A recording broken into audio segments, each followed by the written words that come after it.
ಈಗ ಒಂದು secret reveal ಮಾಡಿ ಹಾಗಾದ್ರೆ. ಹೇಳಿ. ಈಗಿನ ಟ್ರೆಂಡಿನ ಜನ ಯಾವ ತರ ಕಥೆ ಇಷ್ಟಪಡ್ತಾರೆ? ಒಂದು ಹುಡುಗ ಇಬ್ರು ಹುಡುಗಿರು, ಇದು ಕಾಮನ್ ಆಗೋಗ್ಬಿಟ್ಟಿದೆ. ಹೌದಾ? ಅಂದ್ರೆ ಹೀರೋ ಒಬ್ಬ ಇದ್ರೆ ಇಬ್ರು ಹೀರೋಯಿನ್ ಇದ್ದೇ ಇರ್ತಾರೆ. ಸೊ ಆಲ್ವೇಸ್ ವೀಕ್ಷಕರಲ್ಲಿ ಏನು ಕುತೂಹಲ ಅಂದ್ರೆ, ಈಗ ಈ ಹುಡುಗ ಇವಳ ಪಾಲಾಗ್ತಾನ ಅದ್ಯಾಕೆ ಹಿಂಗೆ ಉಲ್ಟಾ ಆಗಬಾರ್ದು? I would love to do it actually. I would love to do it, one girl and 2 boys. But ನಾವು ಕೆಲವು ಲಿಮಿಟೇಷನ್ಸ್ ಅಲ್ಲಿ ಕೆಲಸ ಮಾಡ್ತಿರೋದ್ರಿಂದ ಅವ್ರು ಏನು ಹೆಚ್ಚು ಕೇಳ್ತಾರೋ ನಾವು ಅದನ್ನ ಪ್ರೊವೈಡ್ ಮಾಡ್ತಾ ಇರ್ತೀವಿ. ಈ ಟ್ರೆಂಡ್ ಚೇಂಜ್ ಆಗ್ತಾ ಇರತ್ತಾ? ಖಂಡಿತ. ಅಂದ್ರೆ ಎಷ್ಟು ಟೈಮ್ ತಗೊಳುತ್ತೆ? ತುಂಬ ಟೈಮ್ ತೊಗೊಳುತ್ತೆ, ಒಂದು 10 ವರ್ಷ ಸ್ಪಾನ್ ಆಗಿಬಿಡುತ್ತೆ. ಯಾಕಂದರೆ ಈಗ ನೀವು ನೋಡಿ, ಲೇಡಿ ವಿಲನ್ ಅನ್ನೋದು ಇಂಟ್ರೊಡ್ಯೂಸ್ ಮಾಡಿದ್ಮೇಲೆ ಇನ್ನೂ ಲೇಡಿ ವಿಲನ್ಗಳು ನಿಮ್ಗೆ ಎಲ್ಲ ಧಾರಾವಾಹಿಯಲ್ಲೂ ಸಿಗ್ತಾರೆ. ಸೊ ಅದು ಸ್ವಲ್ಪ ಕ್ರಮೇಣ ಕಡಿಮೆ ಆಗ್ತಾ ಇದೆ. You have now young men becoming villains ಸೀರಿಯಲ್ಗಳಲ್ಲಿ. ಚಿಕ್ಕ ಹುಡುಗರೇ ವಿಲನ್ ಆಗ್ತಿದ್ದಾರೆ ಇವಾಗ. ಸೊ ಆ ಥರದ ಒಂದು ಬದಲಾವಣೆ ಆಗ್ತಿದೆ ಈಗ. ಇನ್ನೊಂದು, ಹೆಣ್ಮಕ್ಳ ಕ್ಯಾರೆಕ್ಟರ್ ನೀವು ಫ್ರೇಮ್ ಮಾಡಿದಾಗ ನಾವು ನೋಡ್ತೀವಿ ಎಕ್ಸ್ಟ್ರೀಮ್ಸ್ ಇರುತ್ತೆ. ಒಂದು ಫುಲ್ಲಿ ವೈಲೆಂಟು, ಇಲ್ಲ ಫುಲ್ಲಿ ಸೈಲೆಂಟು. ಒಂದು ಆರೋಪ ನಿಮ್ಮ ಮೇಲೆ ಅಂದರೆ ಬ್ಯಾಲೆನ್ಸ್ ಮಾಡಲ್ಲ, ಒಂದು ಫುಲ್ ಎಕ್ಸ್ಟ್ರೀಮ್ಸ್, 2 ಎಕ್ಸ್ಟ್ರೀಮ್ಸ್ ತೋರಿಸ್ತಾರೆ ಅಂತ. ನೀವು ನಂಬಲ್ಲ ಭಾವನಾ, ಜನಕ್ಕೆ ಎಕ್ಸ್ಟ್ರೀಮಿಟಿನೇ ಇಷ್ಟ. ಹೌದಾ? ನಾನು ಎಷ್ಟೋ ಸಲ ಒಂದು ಅತಿಮಧುರ ಅನುರಾಗ ಅಂತ ಒಂದು ಧಾರಾವಾಹಿ ಮಾಡಿದ್ದೆ, ಆಯಿತಾ. That was a very very true to reality. ಅಂದರೆ ನಿಮ್ಗೀಗ ನಮ್ಮ ಮೈಸೂರಿನ ಸರಸ್ವತಿಪುರಮಲ್ಲಿ ಎದ್ರಾ ಮನೆಯಲ್ಲಿರುವಂಥ ಹುಡುಗ ಹುಡುಗಿ ನಡುವೆ ಆಗುವಂಥ ಕತೆ. ಲವ್ ಆಗುತ್ತೆ.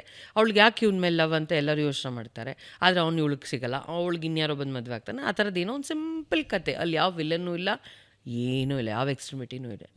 V had a very neutral response for that project.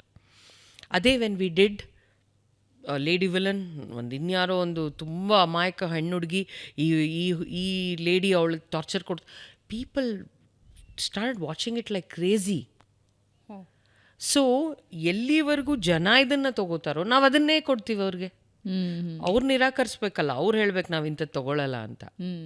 They are so happy, they are so happy to watch it. ಅವ್ರಿಗೇನಂದರೆ ಈ ಹುಡುಗಿ ಯಾವಾಗ ರೆಬೆಲ್ ಆಗಿ ಅವಳಿಗೆ ಕೊಡ್ತಾಳೆ ಅನ್ನೋದಕ್ಕೆ ಕಾಯ್ತಾರೆ ಅವರು.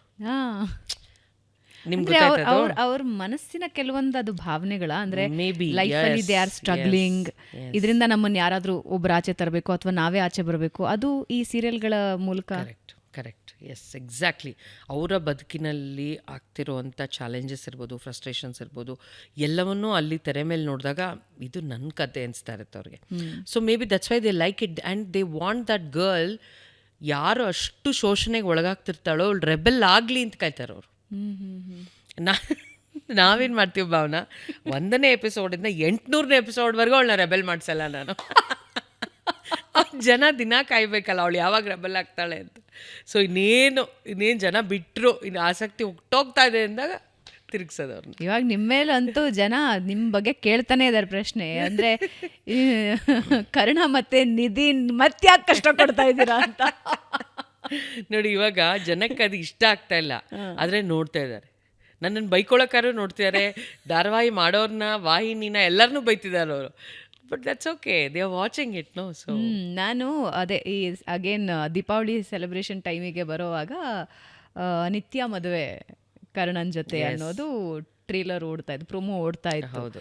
ಎಷ್ಟು ಕಮೆಂಟ್ಸ್ ಇದ್ವು ಅದರಲ್ಲಿ, ಅಂದ್ರೆ ಯಾಕೆ ಬೇರೆ ಮಾಡ್ತಾ ಇದ್ದೀರಾ ನಿತ್ಯ, ನೀನ್ ಯಾಕೆ ಹಾಳು ಮಾಡ್ತಿದ್ಯಾ, ಹಾಗೆ ಹೀಗೆ ಅಂತ. ಹೌದೇ, ಕನೆಕ್ಟ್ ಅನ್ನೋದು ಅರ್ಥ ಆಗುತ್ತೆ. ತುಂಬ ನಾವು ತುಮಕೂರಲ್ಲಿ ಒಂದು ಈವೆಂಟ್ ಮಾಡಿದ್ವಿ, ನೀವು ನಂಬಲ್ಲ, ಅಲ್ಲಿ ಲೇಡೀಸು ಕಾರ್ಯಕ್ರಮ ಮುಂದುವರ್ಸಕ್ಕೆ ಬಿಡ್ತಲ್ಲ, ಅವ್ರ ಹತ್ರ ಅಷ್ಟು ಪ್ರಶ್ನೆ ಇದೆ. ಇದ್ಯಾಕೆ ಹಂಗೆ ಮಾಡಿದ್ರಿ, ಇದ್ಯಾಕೆ ಹಿಂಗೆ ಮಾಡಿದ್ರಿ, ಆ ಪಾತ್ರಧಾರಿಗಳನ್ನ ಬೇರೆ ಹಿಡ್ಕೊಂಬಿಟ್ಟಿದ್ದಾರೆ.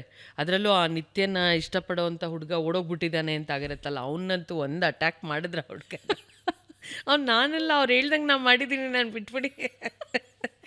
ಅಷ್ಟು ಕನೆಕ್ಟ್ ಆಗ್ತಾರೆ, ದಟ್ಸ್ ದ ಬ್ಯೂಟಿ. ಸೊ ಎಂಟರ್ಟೈನ್ಮೆಂಟಿಗೆ ಶಕ್ತಿ ಇದೆ.